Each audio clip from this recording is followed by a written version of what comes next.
बिस्मिल्लाहिर्रहमानिर्रहीम।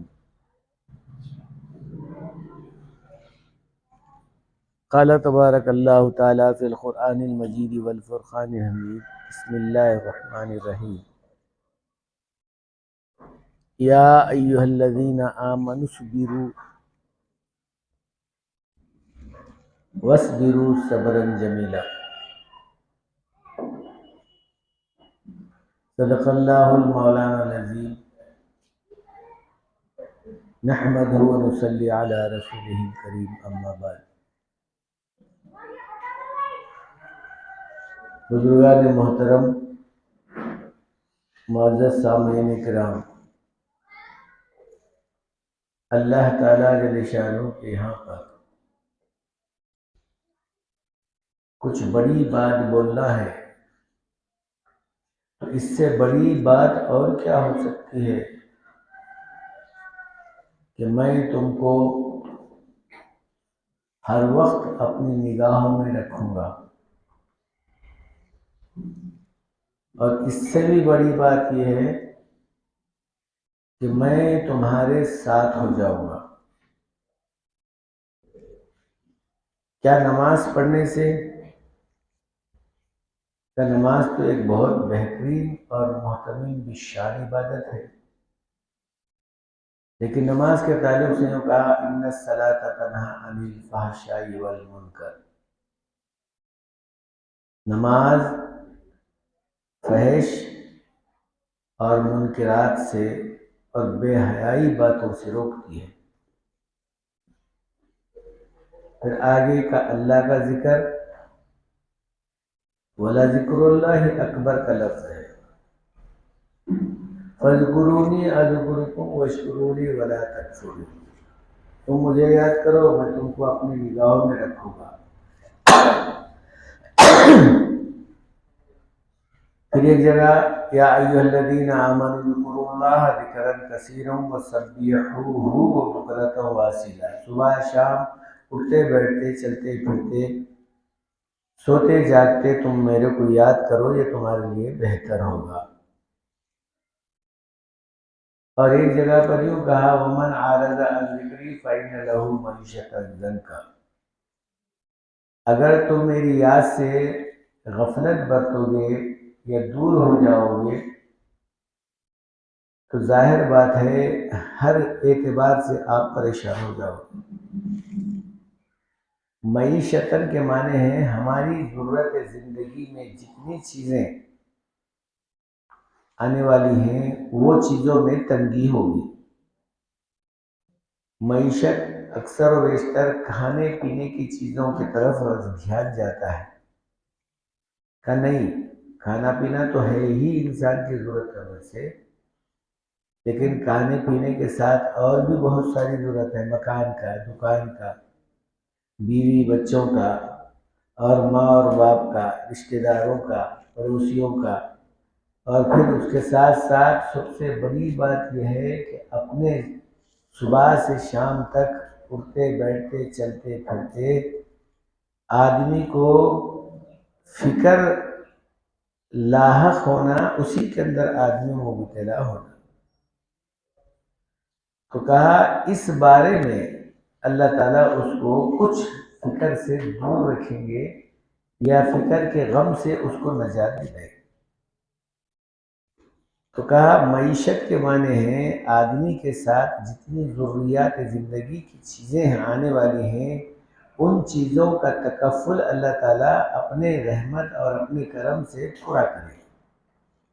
अगर नहीं है तो आदमी बहुत सारी चीज़ें कमाएगा, जमाएगा, बनाएगा, फिर भी किसी किस्म की राहत वाली बात, सुकून वाली बात, इत्मीनान वाली बात उसको नहीं मिलेगी। दुनिया के बहुत बड़े ओहदे पर हायल हो, सारे लोग उसकी इज्जत कर रहे हो, और फिर हर चीज़ की उसको सहूलत दी गई है, जिसको हम अपनी ज़बान में फैसिलिटीज़ कहते हैं। इन सब के बावजूद नींद नहीं आती बेचारे। पूछा गया कि भाई इतने बड़े ओहदे पर रहने में, अमेरिका के सदारत पर आप फायज हो, फिर आपको नींद नहीं आती? आज से 10 साल पहले उसकी तनख्वाह हिंदुस्तान के 16 लाख रुपये थी। अब तो नहीं मालूम और कितनी बढ़ गई। इसके साथ पूरी सहूलतें उसके साथ, और मुहाफिज दस्ता उसके साथ, बॉडीगार्ड्स। इन सब के बाद में भी नींद नहीं आ रही उसे। मालूम हुआ नींद न गद्दियों में है, न एयर कंडीशन रूमों में है, ना बेहतरीन मसेरियों पर है, ना बड़े बड़े मुरगन ग़िज़ाओं में है, बल्कि नींद अल्लाह के ख़ज़ाने में है। अगर अल्लाह को याद करें तो हो सकता है अल्लाह ताला अपनी निगाहों में रखेंगे। जिक्र की बात कर रहा हूँ। तो कहा जिक्र करने वाले को अल्लाह फरमा रहे हैं मैं अपनी निगाहों में रखूँगा। लेकिन आगे यूँ फरमाया ज़कात देने वाले के माल की मैं हिफाजत करूँगा। जो हजरात ज़कात देते हैं और फिर सही सही नहीं देते, तो वो न देने वालों में तो शुमार नहीं होंगे, लेकिन गलत देने वालों में तो शुमार होंगे। भाई ज़कात निकल रही थी 5,000, पूरा हिसाब करे 5,000 ज़कात निकल रही है। अब आपके दिल में बात ये आई कि भाई 5,000 के बजाय 2,000 दिए तो चल जाएगा। अरे ज़कात, किसी पूछने वाले ने क्या भाई आप ज़कात दे दी? हाँ दे दिया। कितनी दिए वो नहीं पूछेगा वो, और आप कितनी दिए उनको नहीं बोलेंगे। अब आपको मालूम, आपके माल का हिसाब आपको मालूम। और कुछ हजरात ऐसे हैं अपनी चालाकी पेश करते हैं दीन में भी। पैसा जैसा ज़कात का वक्त आया, बैंक बैलेंस हो या नकद हो या माल है, दौलत है, वो अपने नाम से निकाल के बीवी के हवाले कर दे, ताकि ये ले लो तुम्हारा माल हो गया है। अब उसके बाद ज़कात ख़त्म हो गई। ज़कात का वक्त आने से पहले इन्होंने पूरा पैसा, पूरा माल अपनी बीवी के हवाले कर दिया। अब बीवी बोली कि मेरे ऊपर जो ज़कात वाजिब होगी 1 साल के बाद होगी। 1 साल के तक माल मेरे पास रहेगा तो उसके ऊपर ज़कात वाजिब है। तो अब तो तुम अब दिए, फिर तो अब ज़कात तो वाजिब होती नहीं। अरे अल्लाह के बंदे, तू अपनी चालाकी पेश कर रहा है, मगर अल्लाह मियाँ के पास हिसाब किताब है क्या नहीं है? तो कहा नहीं नहीं, मैं ज़कात के वास्ते ऐसा कराया था, तेरे को दिया ना, अब तू मालिक हो गई उसकी। फिर उसके बाद इन्हों 1 आध महीने के बाद में फिर वो माल हमारे को वापस दे दे। अब बीवी है, दे देते। चलो माल आ गया, अब फिर 1 साल गुजरने के बाद फिर ज़कात दी जाएगी। एक साहब आकर मसला पूछ रहे मेरे से, बोल साहब 10 लाख रुपये है मेरे पास बैंक में, उसकी ज़कात वाजिब होती है? अरे मैं बोला ये कोई तमाशे की बात है? अरे अल्लाह के बंदे, 52 तोले चांदी यानी 52.5 तोले चांदी या उसकी कीमत तेरे पास 1 साल से है, तो फिर उसके ऊपर ज़कात वाजिब है। नहीं 7.5 तोले सोना या चांदी है, उस ज़माने में दोनों की कीमत बराबर थी। सोना या चांदी या पैसा, तो 52.5 तोले चांदी के कितने पैसे होते? कहा कि करीब 25-26 हज़ार रुपये होते। कहा उतने पैसे है तो देना। 1 साल से जमा है तो नहीं बोल साहब खर्चार है तो नहीं देना कहते। बोला भाई खर्चार है तो नहीं देना। तो खर्चा भी 10 लाख है, जमा भी 10 लाख है। अब वो खर्चे को और वो जमा को दोनों बराबर हो गए, फिर मैं ज़कात देने के काबिल नहीं हूं। बोला अच्छा। तो मैं पूछ लिया, फलाने मुफ्ती साहब से भी पूछा और एक मोहम्मद साहब महबस के मुल साहब और गुलबर्गी की बात कर, महबस के मुल साहब से भी पूछ लिया, फलाने खासिमी साहब से पूछ लिया, उन्होंने सब बोले तुम्हारे ऊपर ज़कात वाजिब नहीं। मैं बोला भाई मैं उतना बड़ा आदमी तो नहीं हूँ, मगर मेरे जो जहन में आ रही वो बोल रहा हूँ, शायद यही बात आप जाके मुफ्ती साहब को बोलो। हाँ बोले क्या बात है बोलो। वो पैसे निकालो, खर्चा दे दो, तो फिर तुम्हारी ज़कात माफ। पैसा बैंक में बराबर रहना, खर्चा ऊपर से चलते रहना। और आप बोले हाथ उठाकर बोले मेरे पास खर्चे के मैंने ज़कात के मुआफिक में आदमी नहीं हूँ, कई को रखे पैसे, कई को रखे। अगर तुम अपना बैंक में पैसे रखे हैं तो उस बैंक में के पैसे के ऊपर ज़कात वाजिब होती है। जब तक खर्चा अदा नहीं करेंगे उस वक्त तक आप ज़कात देना ज़रूरी है। बोले ऐसा है। फिर वो मुल साहब ऐसा कैसा बोले, तुम बोले नहीं होंगे खुली बात, तो ऐसे मुल साहब ऐसा बोले। ठीक है मैं जाके मुल साहब को पूछ लो।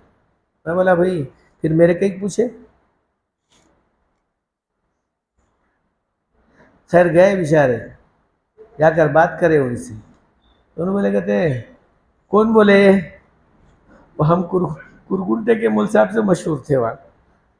वो कुरगुंटे के मुल साहब बोले अरे ऐसा, ये बात सही है, बोले खर्चा तुम निकालना, यानी वहाँ से बैंक में से निकालना, खर्चा दे देना, तब कहीं ज़कात तुम्हारी खत्म हो गई, नहीं तो फिर ज़कात वाजिब होती है, बात सही है। आप सीधा सीधा आए, मैं वहीं था, आकर बोले मुल साहब ये थोड़े पैसे ज़कात के ले लो आप। मैं बोला कहाँ से आ गई ये ज़कात, तुम बोले मैं जाके सर्टिफाई कर लेकर आया। मुल साहब भी बोले ज़कात वाजिब होती है, इस वास्ते अब ज़कात के पैसे तो निकाल दिया, ये ले लो।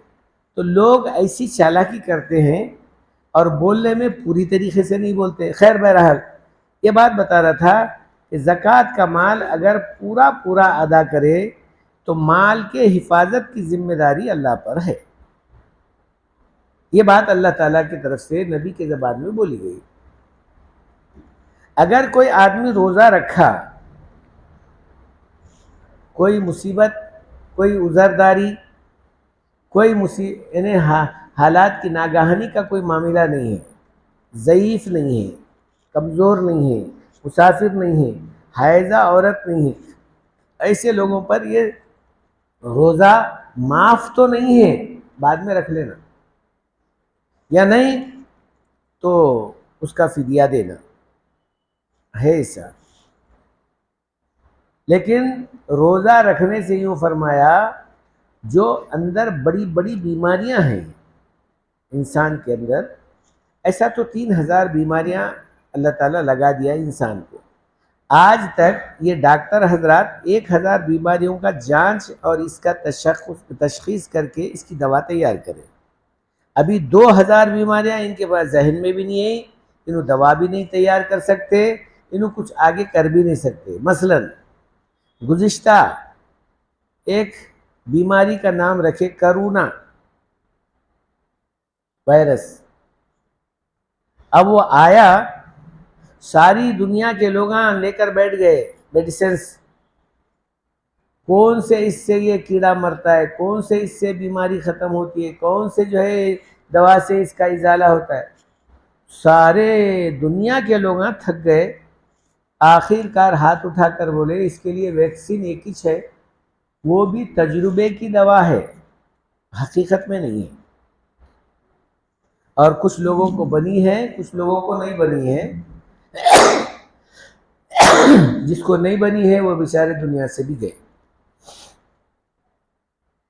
तो बहरहाल ये बात बता रहा था कि आदमी रोज़ा रखे तो अल्लाह की तरफ से ऐलान है नबी के ज़बान में, उसकी बड़ी बड़ी बीमारियों को अल्लाह शफा कर देंगे, यानी कम कर देंगे। बहुत सारे लोग शुगर के मरीज होते हैं, डॉक्टर उनके लिए इंफॉर्मेशन कर देते हैं कि भाई तुम लोग रोज़ा नहीं रख सकते। अब वो बेचारे डॉक्टर जैसा बोल रहा वैसा सुनना चाहिए, नहीं रख सकते। इतनी ज़्यादा अगर बीमारी है तुमको कि रोज़ा रखने पर आप चक्कर आकर गिर जाते हैं, या आपके हलाक होने का अंदेशा है, या बीमारी बढ़ जाती है, तो उस वक़्त में तो डॉक्टर की बात सुनना है। लेकिन आप अगर हिम्मत करके रखेंगे, अल्लाह की ज़ात से उम्मीद है बीमारी भी कंट्रोल हो जाएंगी, रोज़ा भी आपका पूरा हो जाएगा। और इंशाअल्लाह कंट्रोल ही नहीं होंगी बीमारी, अल्लाह चाहे तो शिफा भी हो जाएगी, क्योंकि अल्लाह फरमा रहे हैं रोज़ा रखे तो बीमारी शिफा होती है। और वो डॉक्टर साहब बोलेंगे बीमारी ज़्यादा होती है। बीमारी ज़्यादा नहीं होती है, नहीं खाने से बीमारी कम होती है, खाने से बीमारी ज़्यादा होती है। बीपी खाने से होती है, शुगर खाने से होती है, हार्ट खाने से होता है। का जितनी बीमारियां, बड़ी बड़ी बीमारियां आज हाथ उठा दिए हैं डॉक्टर हजरात, वो सारी बीमारियां खाने से ही होती है। खाना कम कर दीजिए, बीमारी बंद। डॉक्टर साहब हाथ देकर बोल साहब बीमारी बहुत, बीपी बहुत बढ़ गई है आपकी, बीपी बहुत बढ़ गई है, क्या करना? नमक नहीं खाना, याद देकर। शुगर बहुत बढ़ गई है, शक्कर नहीं खाना। अरे मैं बोला भाई खाए तो क्या होता है? तो बीमारी बढ़ जाती है। फिर नहीं खाए तो अब बीमारी कम होती है। कहा नहीं खाने से बीमारी कम होती है, खाने से बीमारी ज्यादा होती है। तो रोजा क्या है? नहीं खाना है। तो कहा रोजा रखने से आदमी की बीमारी खत्म होती है, बढ़ती नहीं। अब हज का मामला है। रसूल करीम सल्लल्लाहु अलैहि वसल्लम ने फरमाया अल्लाह की बात है, अल्लाह ने कहा जिसके पास माल है इतना कि वो यहाँ से अपने मुकाम से काबतुल्लाह तक जाता है और आने का खर्च उसके पास है, और उतने ही औक़त का यहाँ बीवी बच्चे जो भी मकान में जो इसके ज़रिए से पल रहे हैं, उन लोगों की खाने पीने की जिम्मेदारी पूरी होती है जाकर आने तक। तो ऐसा आदमी जाना ज़रूरी है। अगर नहीं गया फिर अल्लाह के नज़रों में वो गिर गया। बल्कि इतनी सख्त बद्दुआ अल्लाह के रसूल सल्लल्लाहु अलैहि वसल्लम ने किया, या तो वो यहूदी होकर मरेगा या तो नसरानी होकर मरेगा। तो जाहिर बात है यहूदी भी अल्लाह का दुश्मन है, नसरानी भी अल्लाह का दुश्मन है। तो जो आदमी हज करेगा, अल्लाह के रसूल सल्लल्लाहु अलैहि वसल्लम ने फरमाया जो गनी के घर को जाकर आएगा वो कभी फकीर नहीं होगा, यानी अल्लाह उसको किसी का मोहताज नहीं बनाएगा। गनी के घर को गया, मोहताजी कहीं की। ये बात अलग है कि आदमी का अगर हज नहीं हुआ, कुछ हालात के एतबार से, कुछ मामलात के एतबार से, कुछ अरकान के एतबार से, जब बेचारे को मालूम नहीं था, लेकिन अब मालूमात तकरीबन हो चुके हैं। कोई मालूमात नहीं है ऐसा नहीं हो सकता। 4-4.5 लाख रुपए लगाकर 35 दिन का सफर जिसमें हज किया जाता है, जाके खाना खा के सोकर वापस आता है। अरे अल्लाह का बंदा जाने के बाद में फिक्र करता है कि भाई मैं कैसा हज करूं, आजू वाले से पूछता है, आजू वाले से पूछता है, इधर वाले से उधर वाले से। बल्कि वहाँ जो मौल्लिम हजरात हमारे साथ होते हैं, चाहे वो प्राइवेट में हो चाहे वो हज कमेटी से हो, वो हजरात यहाँ से ही, जैसा आप लोग सुने होंगे भाई हज का कैंप लग रहा है, तरबियत का कैंप लग रहा है, वो कैंप पे समझाया जाता है हज किस तरह से करना। इसके साथ साथ यहाँ से निकलकर आप एयरपोर्ट तक पहुँच जाते हैं तो एयरपोर्ट पर भी बाज़ाब्ता इंतज़ाम किया जाता है। मैं कल गया था हज हाउस में। तो वहाँ के एग्जीक्यूटिव चेयरमैन से मुलाकात हुई मेरी। तो बोले मौलाना, हम लोग हज के जो है तैयारियाँ जो किए हैं, इससे पहले तो हमको पूरे हिंदुस्तान में हैदराबाद का इंतज़ाम बड़ा अच्छा मालूम हुआ हुकूमत के नज़रों में। कहीं ये तेलंगाना की हुकूमत नहीं, हुकूमत की नज़रों में सबसे अच्छा दिखा, इसीलिए हमको अवार्ड दिया जा रहा है। मैं बोला मैं बोला भाई ये बात तो अपनी जगह पर सच है, अच्छा इंतज़ाम आप कर रहे हैं, इसके लिए अवार्ड दिया जा रहा है। और आप हजरात जो काम कर रहे हैं वो भी ऐसा काम कीजिए कि उनका हज भी अच्छा हो जाए। खाली खिलाने पिलाने से आपका हज खूब ये ने अच्छा नहीं बनता, बल्कि उनको तरबियत कराने में, उनको समझाने में, और साथ में जो जाने वाले हजरात है, एक एक ग्रुप में एक एक आलिम या एक एक मुफ्ती अगर हो जाए तो फिर वहाँ जाकर समझाकर उनको हज कराने में मदद मिलती है, उनका हज भी हो जाता है और तुम्हारे को अवार्ड भी मिलना है, तुम्हारे को अवार्ड भी मिल जाता है। हाँ मौलाना, हम इसकी इसकी पूरी पूरी फिक्र कर रहे हैं। तो कहा हज अगर पूरा हो गया, सवाल ही नहीं पैदा होता, जो ऊपर वाले हाथ के साए में गया था कभी नीचे हाथ आता ही नहीं उसका। अगर नीचे हाथ आ रहा है तो समझो कि इसके हज में कबूल होने में थोड़ी सी शक की बात या कुछ तरद्दुद का मामला है। जो आदमी अरफात के मैदान में जाए, 9 जिलहज्जा को अरफात के मैदान में जमा होना पड़ता है। हज में 3 फर्ज है, उसमें से एक फर्ज यही है अरफात के मैदान में थोड़ी देर तो भी ठहरना। वहां फजर की नमाज पढ़कर जाते हैं, असर की नमाज पढ़कर मगरिब की नमाज नहीं पढ़ते, असर पढ़ लेते, मगरिब की नमाज नहीं पढ़ते। वहां से निकल जाना, चाहे रात के 10 बजो मगर निकल जाना है। ऐसा तो सूरज डूबने से पहले पहले निकलना है, लेकिन रात में 10 भी बज गए, क्योंकि अब हालात के एतबार से गाड़ियां मिलना मुश्किल है, बहुत देर भी हो जाती है, मगर नमाज पढ़ने का नहीं है, अल्लाह का हुक्म है। वो कहाँ पढ़ना? मगरिब और इशा 2 मिलाकर मुजदलफा में पढ़ना है, अल्लाह का हुक्म है वो।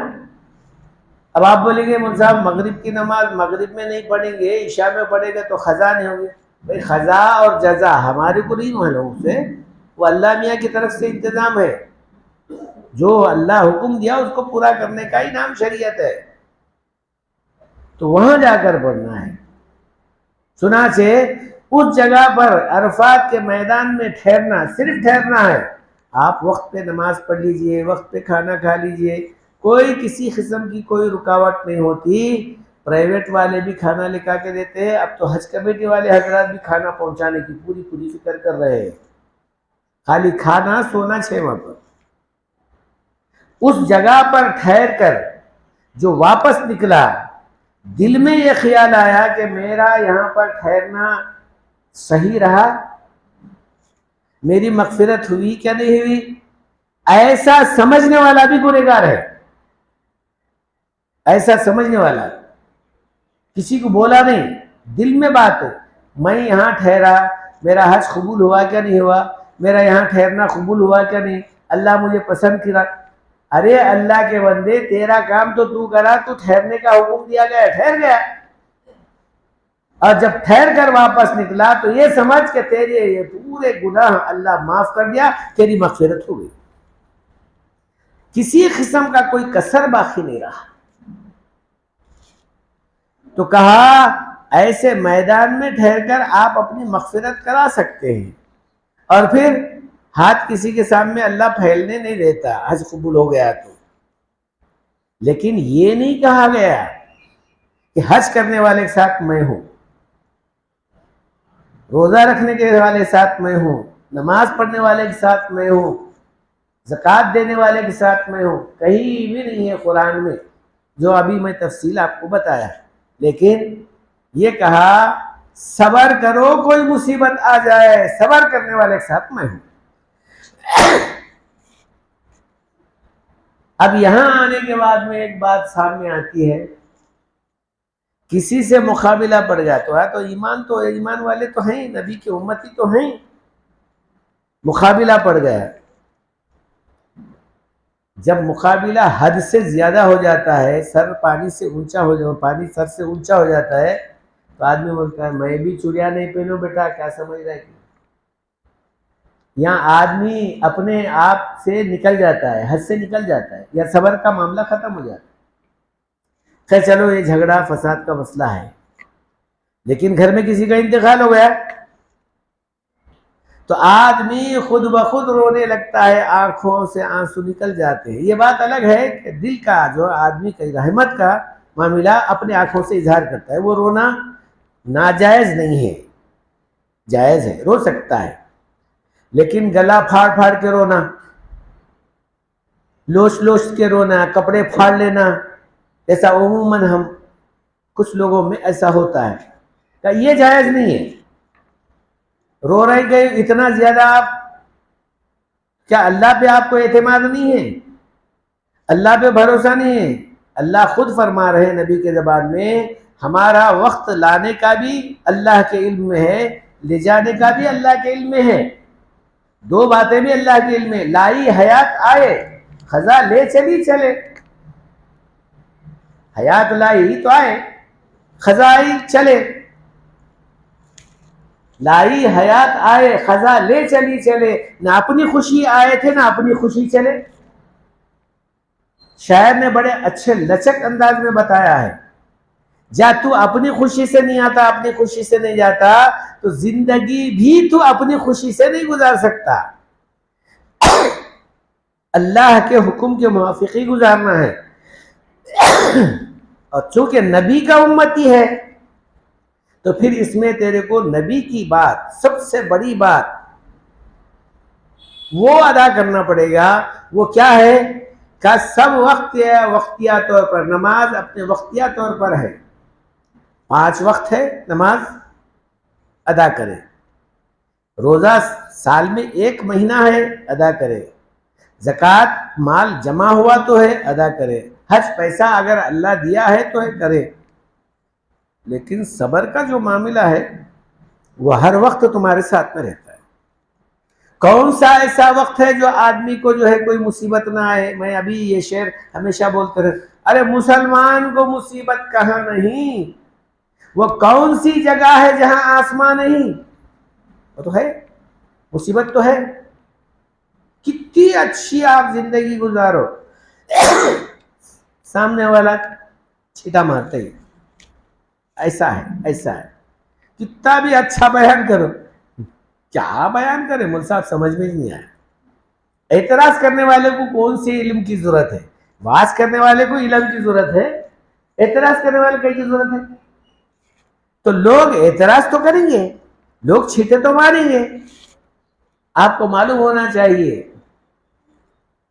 रसूल करीम सबसे ज्यादा तकलीफ तो रसूल करीम सल्लल्लाहु अलैहि वसल्लम पहुंची। एक साहबी आए, कहने लगे या रसूलल्लाह, मेरे को आपसे ज्यादा ताल्लुक और ज्यादा मोहब्बत है, ज्यादा मोहब्बत। हुजूर सल्लल्लाहु अलैहि वसल्लम बोले, क्या बोले, बहुत ज्यादा मोहब्बत। जो 3 मरतबे दोहराए।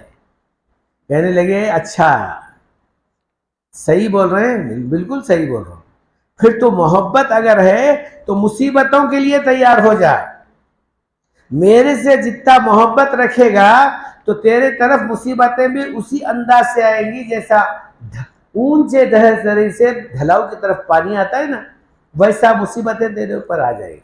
मेरे से जितना जो है ज्यादा कुर्बत रखेगा उतने ही ज्यादा मुसीबत के अंदर मुब्तला किया जाएगा, उतनी ही ज्यादा आजमाइश की जाएगी। उसको बर्दाश्त कर लेना, उसके ऊपर साबित कदम रहना। क्या है शरीयत पर। आदमी क्या है, शादी आ गई, नमाज किधर की, वो समझ में नहीं आता कुछ भी। अरे ये रिश्तेदारों को समझ में नहीं आता, दूल्हे क्या दुल्हन को क्या समझ में आता। दूल्हा दुल्हन तो अपनी खुशी में रहते हैं। अज़ा हो रही है तो ये खाने वाले हजरात बगैर हाथ धो के बैठ जाते हैं, फिर मिलता है कि नहीं मिलता कि। हमारी ये हालत है। अब दुल्हा दुल्हन का मामला, आमल साहब ऐसे वक्त में भी बाद में पढ़ ले सकते हैं, हाँ, बाद में भी पढ़ ले सकते, पैखाना आया तो बाद में भी कर ले, पहले पैट पे निकल जाता हो। तो मेरे बुजुर्गों दोस्तों, जब आदमी किसी चीज को करे तो वहां देखे हमारी हालत क्या हमारे कहने के मुताबिक है या उससे आगे पीछे का मामला है। तो कहा लाई हयात आए खजा ले चली चले, ना अपनी खुशी से आए थे ना अपनी खुशी चले, अपनी जिंदगी के खुशी अय्याम खुश फहमी में ना गुजारे बल्कि अहकाम खुदा को सामने रखकर गुजारे। यही है इस्तिकामत की बात। हजरत अबू बकर सिद्दीक रजी अल्लाह ताला अन्हु अहले हिजाज के पूरे चीफ जर्जिस थे। आप चीफ जस्टिस को समझते हैं, सुप्रीम कोर्ट का जो जज होता है उसको चीफ जस्टिस बोलते हैं। जहां फैसला नहीं होता था उनके पास जाके फैसला हो जाता था।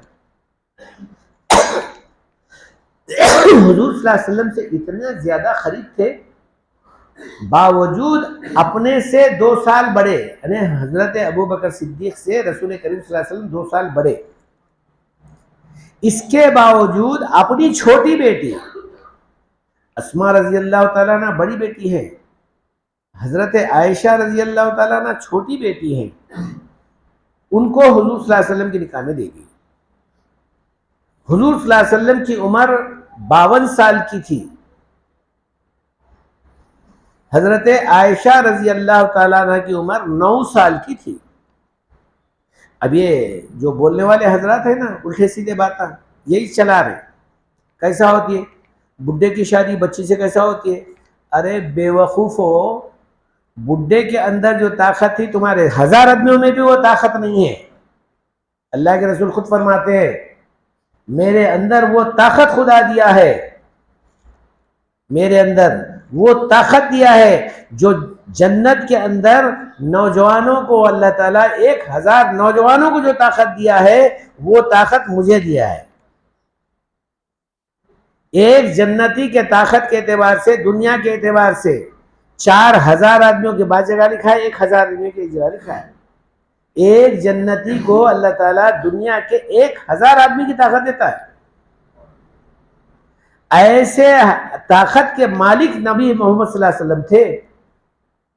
अगर वो एक नहीं 2 9 भी शादियां किए हैं या 11 भी किए हैं तो अपने जिस्म को, अपने शहवत को, अपनी ख्वाहिश को जितना कंट्रोल उन्होंने किए हैं सारी दुनिया के लोग नहीं कर सकते।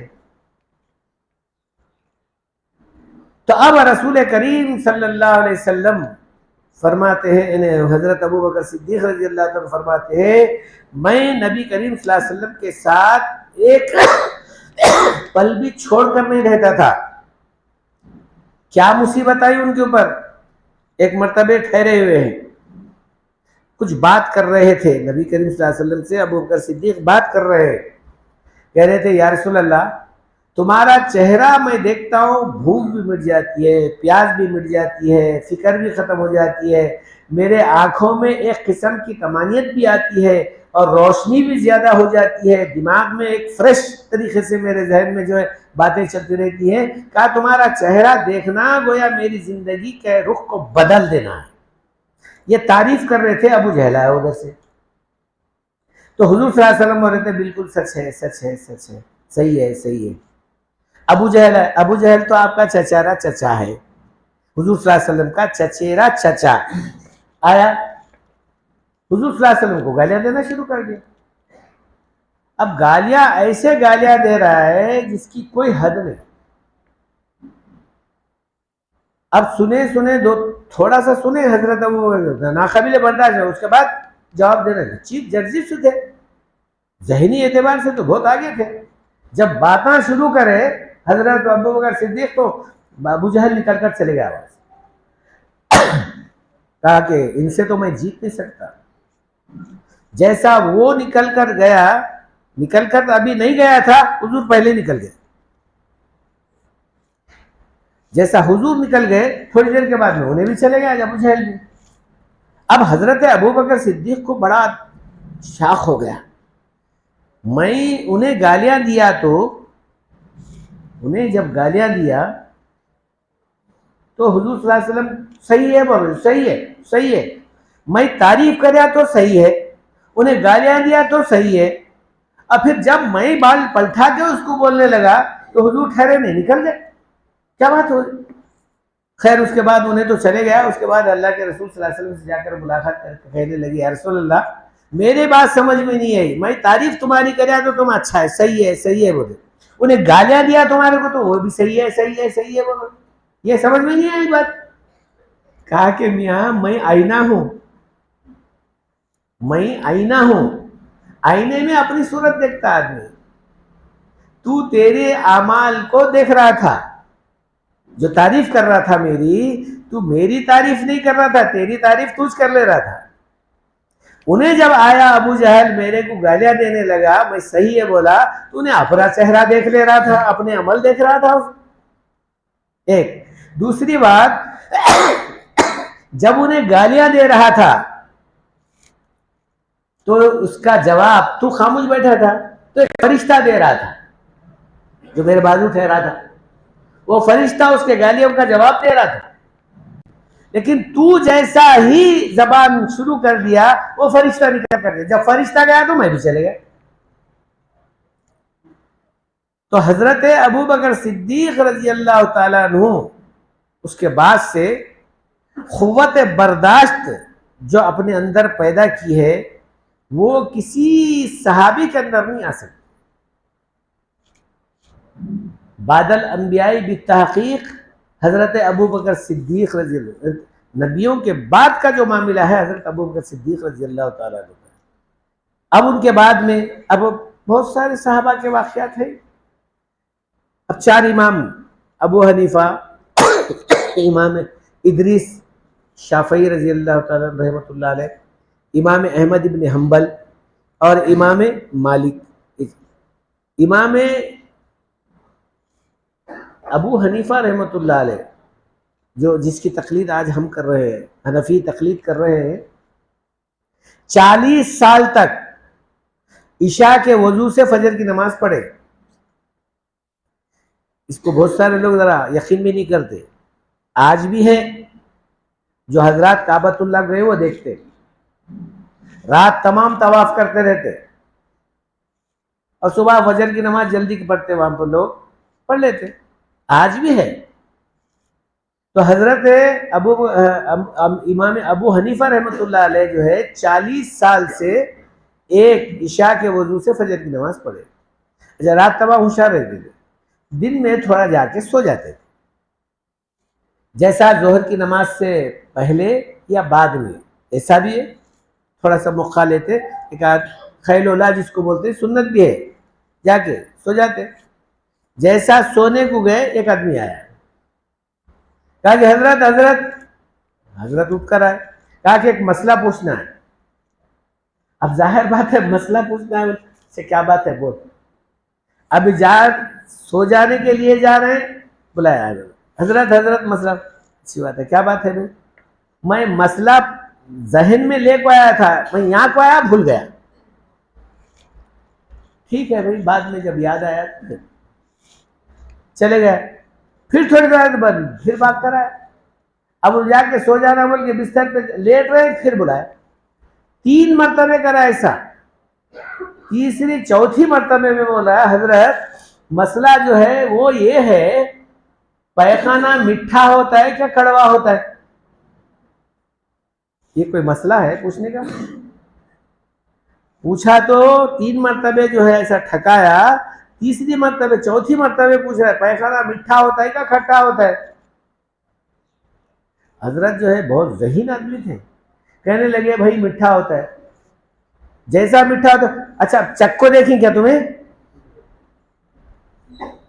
मेरे सर का रहता तो नहीं मालूम कितना मारता था कि उसने। हजरत कहने लगे बाबा वैसी बात नहीं है, हर मीठी चीज पे मक्खी बैठती है, कड़वी चीज पर नहीं बैठती, क्योंकि पैखाना मीठा होता है इसीलिए मक्खी बैठती है। चले क्या सबर था, कहा जैसा इन्हों सबर करे अल्लाह इनका मुकाम भी ऊंचा किया। वाज कर रहे, एक आदमी है, अब ये दुश्मना तो बहुत रहते हैं, अल्लाह की सही बात अगर बोलते रहे तो किसी के पल्ले नहीं पड़ती, बड़ी मुश्किल से पड़ती है किसी के। एक आदमी आकर बोल रहा, ए इमाम, असल में उनका नाम नोमान बिन साबित था, हजरत इमाम अबू हनीफा रहमतुल्लाह, नोमान बिन साबित। अरे वो नोमान, तुम्हारी अम्मा से शादी करना चाहता हूं मैं। कितना भी आदमी कैसा भी रंधे, कितना भी गरीब रंधे, अम्मा से शादी करना क्या बोलेगा। अच्छा, उन्हें पूछने वाला जवान है, अम्मा अब इनसे बड़े हैं इन हजरत इमाम अबू हनीफा, और उनकी अम्मा तो जाहिर बात है बहुत बड़ी होंगी।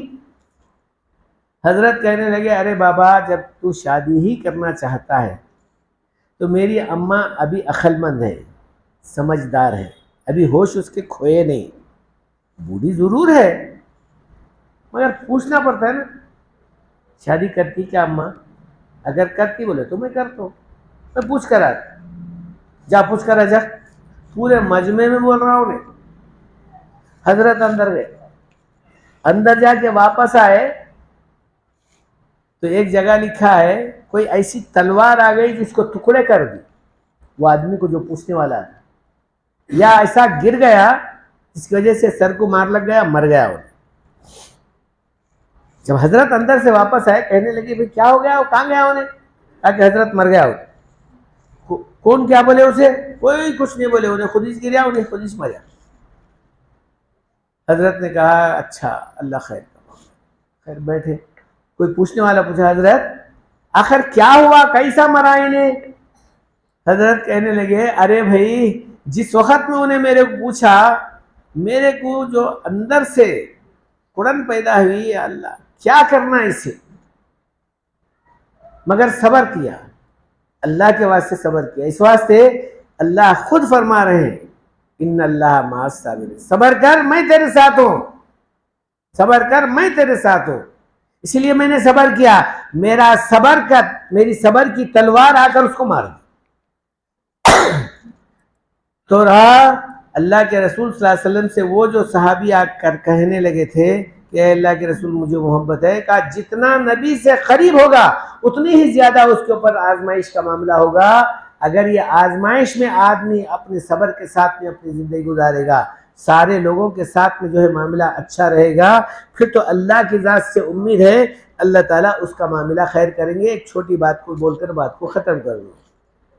मैं 96 में, यानी 1996 में जमात लेकर बांग्लादेश गया था। बिहार और बांग्लादेश का बॉर्डर लगता है, वो वहाँ पर हमको ठहरा करे।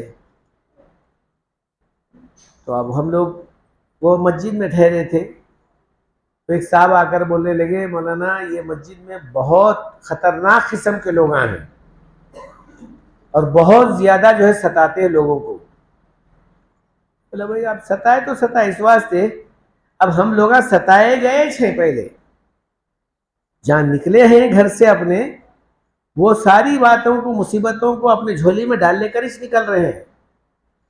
जो जो सता रहे हैं उनको दुआएं देना है, बद्दुआ तो करना नहीं है हमारा काम। कहने लगी थी, और यहाँ ये लोग 200 आदमियों को तैयार करें। जमात के लोग 12 या 10-12 थे, 200 आदमी मिलकर उनको मारे। 10-12 आदमी को जो सबसे ज्यादा मारे वो अमीर को मारे। इतना इन्हें इतना ज्यादा जख्म हो गया बेचारे को कि सर वगैरह सब फट गया, जिस्म पर पूरे लोहे के सलाइयों से मारे। अब वो बेहोशी हो गया बेचारा, और डॉक्टर जो है दवाखाने में ले जाने के बाद बोला कि इनका मसला जो है ख़तरा है, ये नहीं बोल सकता मैं, इन्हों होश में आए तो मैं कुछ बोल सकता हूँ, इसके बाद कुछ नहीं बोल सकता। अच्छा, वो थे असल में जो जमात के अमीर थे, वहाँ के फौज के रिटायर्ड जनरल थे पाकिस्तान के, वो जमात में आए, उनको मार दिया गया। अब वो मालूम हो गया यहाँ के बांग्लादेश के लोगों को, तो यहाँ की फौज आ गई। कौन मारे, किधर मारे, क्या मारे, सारे लोगों को 200 आदमियों को पकड़ कर लाए। अब दवाखाने में ठहरा कर दी पूरा। जब ये मामला चल रहा है ट्रीटमेंट का। तो कहा, डॉक्टर बोला होश में आने के बाद ही ये बात मैं बता सकता हूँ कि इनका खतरा टला या नहीं टला, एक बात।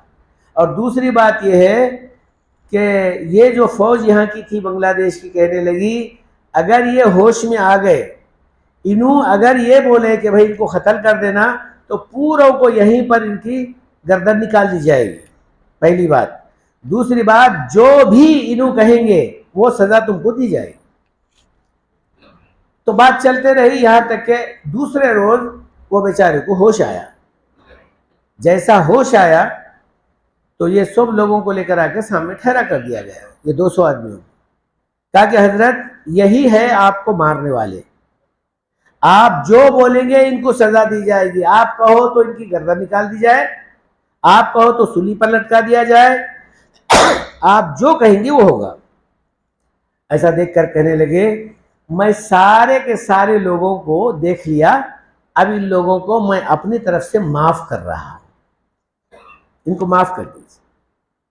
ये लोग अनजान होकर मुझे मारे हैं, मेरा काम इन लोगों के साथ में फिर मुकाबला करना नहीं है या कोई बदला लेना नहीं है, क्योंकि मेरी जमात का मामला ही ऐसा है कि हम लोग नबी मोहम्मद सल्लल्लाहु अलैहि वसल्लम की उम्मती हैं, तो हमारा काम सब्र करने का है। मैं सब्र कर रहा हूं, अल्लाह की ज़ात से इन लोगों को मैंने माफ कर दिया। लोगों का कहना है वो पूरे 200 के 200 लोग इतना इन्हें बिलक बिलक कर रोए हैं, उनके रोने को देखकर पूरा का पूरा जो है दवाखाने का अमला, पूरे लोग भी रोने लगे। उसके बाद कहने लगे हजरत आप जो कहेंगे हम वो करने के लिए तैयार। अब उन्होंने क्या बोलते, जमात वाले उन्होंने अमीर साहब बोले बेहतरीन बात यह है, अभी हमारा यहाँ टोंगी का इज्तिमा है। टोंगी बोले तो वो एक मैदान है ढाका के अंदर, वहाँ पर हर साल इज्तिमा होता है, बहुत सारे लोग जमा होते हैं, पूरी दुनिया के लोग जमा होते हैं। अभी 1-1.5 महीना बाकी है, उस मैदान में जाना, जमा इज्तिमा में शरीक होना है। उससे पहले आप हजरात जमात पे निकल कर अपने अपने लोगों को जो है मेहनत करके फिर वहाँ पर लेकर चलो। 200 के 200 आदमी घरों को नहीं गए, वहीं से जमात में निकल गए और उन लोगों की मुलाकात हमारी हुई वहाँ पर।